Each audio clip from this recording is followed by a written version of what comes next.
Reka nongere mbasuhuze mwe mukomeje gutega amatwi ndetse no gukurikira Isonga TV Rwanda, aho tubagezaho amakuru abagezweho muri aka kanya, by'umwihariko mu burasirazuba bwa Kongo. Ni amakuru abagezweho aho tubagezaho uko imirwano ndetse n'intambara ishyamiranyije leta ya Kongo ndetse n'umutwe wa AFC M23 urwanirira abanyekongo bavuga ururimi rw'ikinyarwanda, by'umwihariko kugira ngo nabo babone ubwigenge muri iki gihugu, babone freedom. Iyi ntambara yarayihuje igisirikare cya Kongo ndetse n'umutwe wa AFC M23, dore ko igisirikare cya Kongo kitarwana cyonyine ahubwo gifatanyije n'imitwe yitwaza intwaro ariyo Wazalendo ndetse na FDLR. Ikindi kandi sabo bonyine baba bahanganye n'ihuriro AFC M23, ahubwo baba bari kumwe n'ibindi bisirikare by'ibindi bihugu, aho ubu ngubu kugeza aka kanya bari kumwe n'igisirikare cya Tanzania ndetse n'igisirikare cy'u Burundi.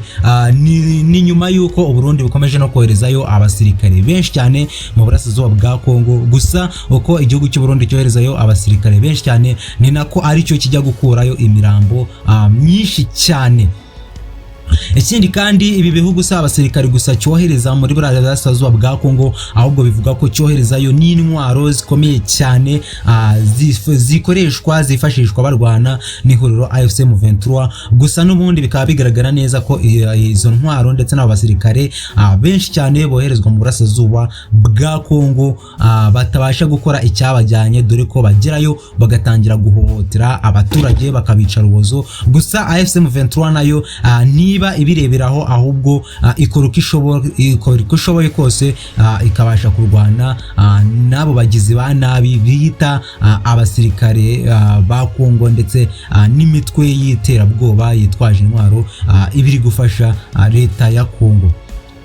Ni nyuma yuko abarundi bakomeje gushirira mu burasirazuba bwa Kongo, imirambo myinshi ikomeje kuboneka muri kiriya gice cy'uburasirazuba bwa Kongo, by'umwihariko mu mujyi wa Uvira ndetse no mu tundi duce, bakomeje ku mirambo myinshi ikomeje kuba y'abarundi. Abasirikare ba Neva bakomeje guhunga igisirikare cye, dore ko hari n'abasirikare biyahuye kubera kwanga kujya mu burasirazuba bwa Kongo mu ntambara. Abarundi bari kubona ko idashoboka, naho abandi basirikare bo barenga 1706 baturutse igisirikare cy'u Burundi kuko badashaka gusubira mu burasirazuba bwa Kongo. Abandi benshi bari kwaburira ubuzima. Perezida Neva akomeje kumirwa n'ibiri kumubaho n'amakimbirane ari guteza, haba mu gihugu cye, mu baturanyi ndetse no mu baturage be, aho batari kuvuga rumwe ku basirikare bakomeje gupfira muri kiriya gihugu cya Kongo mu burasirazuba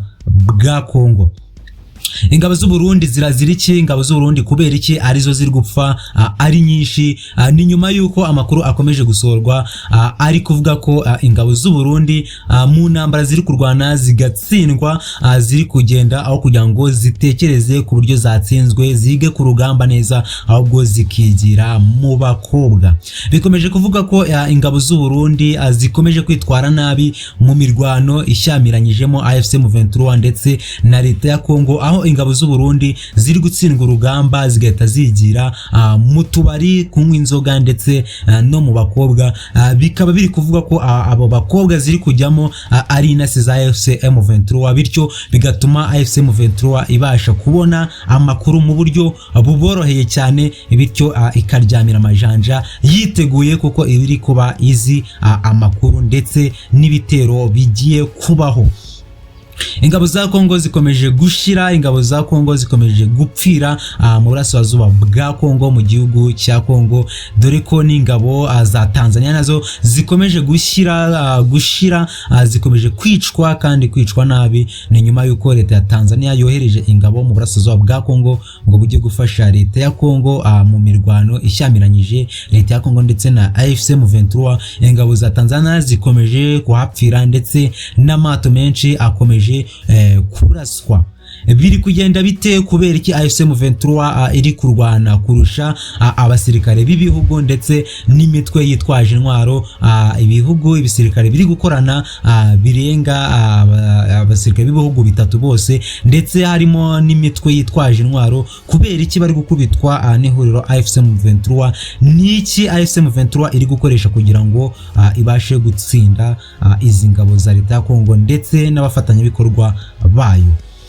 AFC M23 iri gukoresha intwaro zikomeye cyane, iri gukoresha drone yakuye muri Qatar, ikindi iri gukoresha abakomando badasanzwe, cyane cyane iri gukoresha urwego rw'ubutasi ku rwego rwo hejuru cyane. Ni nyuma yuko ikomeje kohereza abatasi benshi mu gace mu duce dutandukanye two mu burasirazuba bwa Kongo, bityo ikaba yizeye umutekano wayo, ikaba iri kubonera amakuru ku gihe ukuntu ibitero byose biri gupangwa na leta ya Kongo ndetse n'imitwe bafatanyije. Ni nyuma yuko AFC M23 ifashe abatasi batatu b'abakobwa bavuga ko batangiraga amakuru ku gihe bayahereza leta ya Kongo. Ubu ngubu tuvugana AFC M23 yongeye gutangaza ko yafashe abasirikare batandatu bategaga kamera zitagaragara mu mihanda ndetse no mu tundi duce igoma. Leta ya AFC M23 AFC M23 umutwe wa AFC M23 watangaje ko wafashe abo batasi batandatu, bityo biyongera kuri batatu b'abakobwa yafashe mu gihe gishize. Bityo akaba ari byo bikomeje gutuma bigaragara ko AFC M23 ishyira imbaraga nyinshi mu butasi. Ni mu gihe abo basirikari batandatu bategaga kamera mu duce dutandukanye twigoma bafatanywe n'abamotari babiri, aho byavugaga ko abo bamotari babiri ari bo babacungiraga umutekano kugira ngo bababwire ko ibintu byose bimeze neza.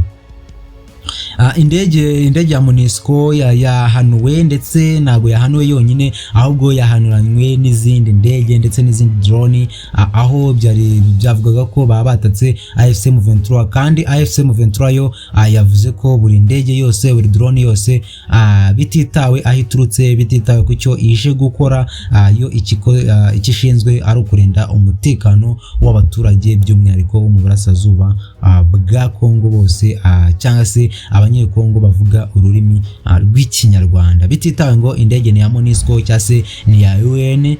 Ibyo kuri M23 ntacyo bivuze, ikishinzwe ni ukubarindira umutekano gusa.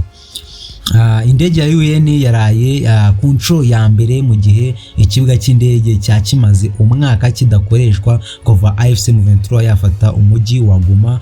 Ubu amakuru ahari nuko hari indege ya mbere ya UN yaraye ihaguye ku kibuga cy'indege, bityo UN ikabona ko AFC M23 yiteguye kandi ahubwo ikwiye no kuba igihugu, dore ko yateguye neza ikibuga cy'indege, nta makuba nta byago na bike byaraye bibaye ku ndege ya UN yakoresheje ikibuga kigoma ihaparika. Ni ikibuga cy'indege cyakirinzwe cyane, cyakira umutekano ukomeye, kiriho abasirikare ba AFC M23, abatasi ndetse na polisi. Amategeko yubahirizwaga cyane ku rwego rwo hejuru. Ikindi kandi abayobozi ba UN bageze ku kibuga kigoma bakiriwe neza, ikindi bacungirwa umutekano ku buryo buhambaye, bityo bakaba baje basa nk'abisanga. Bikomeje AFC M23 ikomeje kugaragaza ndetse no kwereka isi yose, amahanga yose, ko AFC M23 ari igisirikare cyiza kandi gikorera ku mutekano w'abaturage, ahubwo kitareba inyungu zacyo cyangwa se inyungu zabo, ahubwo kireba inyungu z'abaturage, by'umwihariko mu burasirazuba bwa Kongo, aho abaturage bakomeje kwicwa kandi bicwa nabi. Iyi ni Isonga TV Rwanda, naho njye ndi Elia.